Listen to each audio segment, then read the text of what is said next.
அனைவருக்கும் வணக்கம். ஜோதிடர் சுபாஷ் ராயப்பன் பேசுகிறேன். இந்த பதிவில் மிதுன ராசி அன்பர்களுக்கு நல்ல தலைப்பில் பயனுள்ள தகவலை காணலாம். இந்த காணொளியை கடைசி வரை முழுவதும் கேட்டு பயன்பெறுங்க. உங்களுக்கு தெரியாத, அறியாத, புரியாத விஷயங்கள் ஜோதிடம் மூலம் தினந்தோறும் நம்முடைய சேனலில் வழிகாட்டப்படும். நம்முடைய சேனலை பார்த்து கொண்டிருக்கக்கூடிய அன்பர்கள், இதுவரை சப்ஸ்கிரைப் செய்யாத அன்பர்கள் மறக்காமல் நம்முடைய சேனலை சப்ஸ்கிரைப் செய்து கூட இருக்கின்ற ஆல் பட்டன் அழுத்திங்க. நன்றி. மிதுன ராசி அன்பர்கள், கரையேற வழி தெரிந்தாலும் விதி விடவில்லையா? நீங்கள் பிறந்த கிழமை, நீங்கள் பிறந்த நட்சத்திரம், உங்களை கட்டுப்படுத்தும் சக்தி யார்? இந்த பதிவில் தெரிந்து கொள்வோம். கடைசி வரை கவனமாக கேளுங்கள். ஒரு மனிதனுடைய வாழ்க்கையில் சுகம் துக்கம் இரண்டிற்கும் 100% காரணம் பெற்றோர்கள். மீதமுள்ள 10% தனி மனித முயற்சி, தனி மனிதனுடைய தன்னம்பிக்கை. சின்ன வயசில் பிள்ளைகளை வாய்க்கு வந்தபடி சாபம் விடுறது பெற்றோர்கள் செய்யக்கூடிய முதல் தவறு. சாபம் வாங்கின பிள்ளை வாழ்க்கையில் நல்லா இருக்குமா அப்படின்னா கஷ்டப்பட்டுக்கிட்டு தான் இருக்கும். சரியாக படிக்காது, பெற்றோர்கள் பேச்சை கேட்காது, காலகாலத்தில் திருமணம் செய்ய முடியாது, தாம்போக்கில் தாம் வழியில் சுற்றிக்கிட்டு தான் இருக்கும். சுய ஜாதகத்தில் யோகங்கள் பல இருந்தாலும் தனி மனிதனுடைய முன்னேற்றம் குடும்பம் சார்ந்து, நட்பு உறவுகள் சார்ந்து, அண்டை அயலான் பக்கத்தில் இருப்பவர்களை சார்ந்து முன்னேற்றம் வருகிறது. ஜாதக கட்டங்களை தாண்டி எவ்வளோ விஷயங்கள் ஒரு மனிதனுடைய வளர்ச்சியை தடைப்படுத்துகிறது. நம்மை சுற்றி இருப்பவர்கள் பொறாமைக்காரர்களாகவும் வஞ்சகர்களாகவும் இருந்தார்கள் என்றால் நம்முடைய வாழ்க்கை எப்படியும் முன்னேற்றம் வராது. சதா சர்வ காலமும் எதிரியிடம் போராடிக்கிட்டு சண்டை கட்டிக்கிட்டே இருந்தோம்னா வாழ்க்கையில் சந்தோஷமே வராது.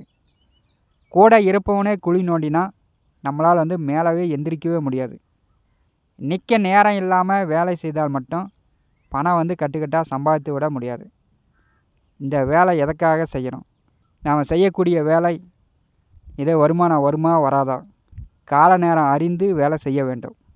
நிற்க நேரம் இல்லாமல் வேலை செய்தால் மட்டும் பணம் சம்பாதித்து விட முடியாது. எல்லோருக்குமே கரையேற வழி தெரிந்தாலும் விதி விட்டால் தான் முன்னேற முடியும். நீங்கள் பிறந்த கிழமை, நீங்கள் பிறந்த நட்சத்திரம், உங்களை கட்டுப்படுத்தும் சக்தி யார்? எந்த நட்சத்திரம் நமக்கு ஆகாதோ அந்த நட்சத்திரத்தில் குடும்பத்தில் யாராவது ஒருவர் இருப்பார்கள். உடன் பிறந்தவர்களாக இருக்கலாம், பெற்றோர்களாக இருக்கலாம், அல்லது பிறக்கின்ற பிள்ளையாக இருக்கலாம், நண்பர்களாக இருக்கலாம், வீட்டை சுற்றி இருப்பவர்களாக இருக்கலாம். வீராதி வீரனாக இருந்தாலும் சூராதி சூரனாக இருந்தாலும் நாம் பிறந்த கிழமை, நாம் பிறந்த நட்சத்திரம், எதிர்கிழமையில் பிறந்தவர்கள், எதிர் நட்சத்திரக்காரர்கள் நம்மை அடக்கும் சக்தி உண்டு. எல்லோரும் நான் தான் வீராதி வீரன், எனக்கே எல்லாம் தெரியும், என்னை யாரும் அடக்க முடியாது அப்படின்னு நினச்சி கொண்டிருக்கிறார்கள். எதிர்கிழமை எதிர் நட்சத்திரத்தில் பிறந்தவர்கள் நம்மளை அடக்கும் சக்தி உண்டு. நாம் பிறந்த நட்சத்திரத்தின் படி தான் நமக்கு திசா புத்திகள் நடக்கும். அதனால் வரும் நன்மை தீமை தான் நமக்கு கிடைக்கும். அதை விட்டுட்டு அந்த ராசியில் பிறந்திருக்கலாம், அந்த நட்சத்திரத்தில் பிறந்திருக்கலாம் அப்படின்னு யாரும் வருத்தப்படக்கூடாது. ஊர் உலகமே சுற்றி வந்தாலும் கடைசியாக வருவது பிறந்த ஊர், பிறந்த இடம், பிறந்த வீடு தான். ஒரு மனிதனை கட்டுப்படுத்துவதும் கஷ்டப்படுத்துவதும் முதல்ல குடும்ப நபர்கள், வீடு, பூர்வீக சொத்துக்கள் மூலமே ஒரு மனிதனுக்கு கஷ்டங்கள் தொடர்கிறது. இதை எல்லோரும் அறிந்து புரிந்து செயல்பட வேண்டும். காலபுருஷனுக்கு 3வது வீடு மிதுன ராசி. மிதுன ராசியில் செவ்வாய் புகானுடைய மிருகசீரிஷ நட்சத்திரம் 3, 4 பாதமும், ராகு புகானுடைய திருவாதிரை நட்சத்திரம் 4 பாதமும், குருபுகானுடைய புனர்பூச நட்சத்திரம் 1, 2, 3 பாதமும், 3 நட்சத்திரங்களின் 9 பாதங்களை கொண்டது மிதுன ராசி. புதனுடைய முதல் ஆட்சி வீடு. மிதுன ராசியில் பிறந்தவர்கள், இந்த 3 நட்சத்திரத்தில் பிறந்தவர்களை கட்டுப்படுத்தக்கூடிய எதிர் நட்சத்திரக்காரர்கள் யார்? மிருகசீரிஷ நட்சத்திரத்தில் பிறந்தவர்களை கட்டுப்படுத்தும் சக்தி குரு பகவானுடைய புனர்பூசம், விசாகம், புரட்டாதி நட்சத்திரக்காரர்களுக்கு உண்டு. இது உங்கள் பெற்றோர்களோ, உடன் பிறந்தவர்களோ, உங்கள் பிள்ளைகளோ, உங்கள் நண்பர்களோ, உங்கள் முதலாளியோ, உங்கள் வீட்டை சுற்றி இருப்பவர்களோ இருந்தார்கள் என்றால் குருபகான் நட்சத்திரத்தில் பிறந்தவர்கள் உங்களை கட்டுப்படுத்தி விடுவார்கள்.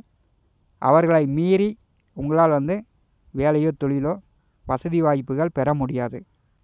திருவாதிரை நட்சத்திரத்தில் பிறந்தவர்கள் உங்களை கட்டுப்படுத்தும் சக்தி சுக்கிர பகவானுடைய நட்சத்திரத்தில் பிறந்தவர்களுக்கு உண்டு. பரணி, பூரம், போராடம். சுக்கிர பகவானுடைய நட்சத்திரத்தில் பிறந்தவர்கள் உங்கள் பெற்றோர்களோ, உடன் பிறந்தவர்களோ, உங்கள் பிள்ளைகளோ, உங்கள் நண்பர்களோ, உங்கள் முதலாளிகளோ, உங்கள் வீட்டை சுற்றி இருப்பவர்களோ இருந்தார்கள் என்றால் அவர்களை மீறி உங்களால் செயல்பட முடியாது. புனர்பூச நட்சத்திரத்தில் பிறந்தவர்கள் உங்களை கட்டுப்படுத்தும் சக்தி சனி பகவான் நட்சத்திரத்தில் பிறந்தவர்களுக்கு உண்டு. பூசம், அனுசம், உத்திரட்டாதி. இந்த 3 நட்சத்திரத்தில் பிறந்தவர்கள் உங்கள் பெற்றோர்களோ, உடன் பிறந்தவர்களோ, உங்கள் பிள்ளைகளோ, உங்கள் நண்பர்களோ, உங்கள் முதலாளியோ, உங்கள் வீட்டை சுற்றி இருப்பவர்களோ இருந்தார்கள் என்றால் சனி பகவான் நட்சத்திரத்தில் பிறந்தவர்கள் உங்களை கட்டுப்படுத்தும் சக்தி அவர்களுக்கு உண்டு. உங்கள் நட்சத்திரத்திற்கு எதிர் நட்சத்திரக்காரர்கள் இவர்கள்தான். இவர்கள் உங்களை கட்டுப்படுத்தி விடுவார்கள்.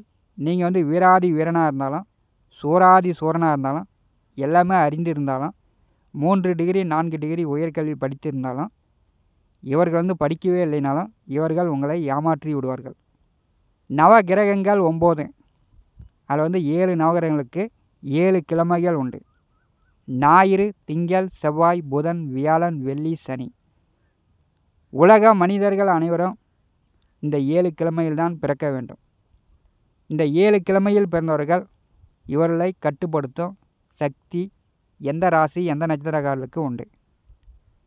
ஞாயிற்றுக்கிழமையில் பிறந்தவர்கள் இவர்களை கட்டுப்படுத்தும் சக்தி சிம்ம ராசிக்காரர்களுக்கு உண்டு. சூரிய பகவானுடைய கிருத்திகை, உத்திரம், உத்திராட நட்சத்திரக்காரர்களுக்கு உண்டு. திங்கட்கிழமையில் பிறந்தவர்களை கட்டுப்படுத்தும் சக்தி கடகராசிக்கும், சந்திர பகவானுடைய ரோகிணி, அஸ்தம், திருவோண நட்சத்திரக்காரர்களுக்கும் உண்டு. செவ்வாய்க்கிழமையில் பிறந்தவர்களை கட்டுப்படுத்தும் சக்தி மிருகசீரிசம், சித்திரை, அவிட்ட நட்சத்திரக்காரர்களுக்கு உண்டு. விருச்சிகம், மேசராசிக்காரர்களுக்கு உண்டு. புதன்கிழமையில் பிறந்தவர்களை கட்டுப்படுத்தும் சக்தி மிதுனம், கன்னிராசிக்காரர்களுக்கு உண்டு. ஆயில்யம், கேட்டை, ரேவதி நட்சத்திரக்காரர்களுக்கு உண்டு. வியாழக்கிழமையில் பிறந்தவர்களை கட்டுப்படுத்தும் சக்தி தனுசு, மீனராசிக்காரர்களுக்கு உண்டு. புனர்பூசம், விசாகம், புரட்டாதி நட்சத்திரக்காரர்களுக்கு உண்டு. வெள்ளிக்கிழமையில் பிறந்தவர்களை கட்டுப்படுத்தும் சக்தி ரிஷபம், துளாராசிக்காரர்களுக்கு உண்டு. பரணி, பூரம், போராட நட்சத்திரக்காரர்களுக்கு உண்டு.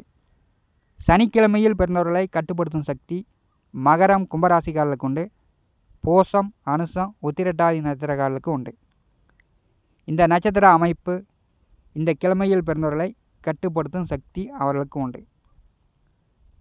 ஒரு மனிதனுடைய வாழ்க்கையில் எவ்வளவோ முயற்சி செய்தும், கரையேற எவ்வளவோ பாடுபட்டோம், அல்லது கரை ஏறி மேலேயே வந்தாலும் மீண்டும் நாம் இருக்கிற இடத்துக்கே பின்னாடி பிடிச்சி இழுத்துட்டு போகிறது இந்த அமைப்பு தான். இதை மீறி தான் ஒரு மனிதன் வாழ்க்கையில் முன்னேற முடியும்.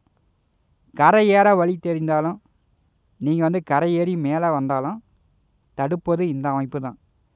ஜோதிடத்தில் எத்தனையோ விதிமுறைகள் உண்டு. அதில் இதுவும் ஒன்று. உங்களுடைய ஜாதகத்தில், உங்களுடைய குடும்பத்தில் இந்த நட்சத்திர அமைப்பு, இந்த நட்சத்திரக்காரர்கள் இந்த கிழமையில் பிறந்தவர்கள் இருந்தார்கள் என்றால் உங்களுக்கு எவ்வளவோ திறமைகள் இருந்தாலும், நீங்கள் எத்தனை முயற்சிகள் செய்தாலும் இந்த அமைப்பு தடுக்கும். நாம் எவ்வளோதான் முயற்சி செய்து முன்னேற்றம் அடைந்தாலும் ஜான் ஏறினால் முளம் சறுக்கும், பின்னாடி தான் வரணும். இவர்களை விட்டு பிரியும் போது, வேலை விஷயமா, தொழில் விஷயமா உள்ளூரை விட்டு வெளியூர், வெளியிடம், வெளிநாட்டில் தங்கி வேலை பார்க்கும்போது எப்படியும் பணம் சம்பாதித்து விடலாம். இந்த அமைப்பு நம்முடைய வீட்டில் இருந்தால் இந்த அமைப்பு நம்மளை விடாது. இந்த காணொலியை பற்றி உங்களுடைய மன கருத்துக்களை நம்முடைய கமெண்ட் பாக்ஸில் பதிவு செய்யுங்கள். நம்முடைய T70 ஸ்டுடியோ யூடியூப் சேனலை பார்த்து கொண்டிருக்கக்கூடிய அன்பர்கள், இதுவரை சப்ஸ்கிரைப் செய்யாத அன்பர்கள் மறக்காமல் நம்முடைய சேனலை சப்ஸ்கிரைப் செய்து கொடுவிருக்கின்ற ஆல் பட்டன் அழுத்திங்க. தினந்தோறும் நம்முடைய சேனலில் ஜோதிட பலன்கள் பதிவிடப்படும். உங்களுக்கு தெரியாத, அறியாத, புரியாத விஷயங்கள் ஜோதிடம் மூலம் வழிகாட்டப்படும். நம்முடைய சேனலை உடனுக்குடன் பார்த்து பயன்பெறுங்கள். நன்றி, வணக்கம்.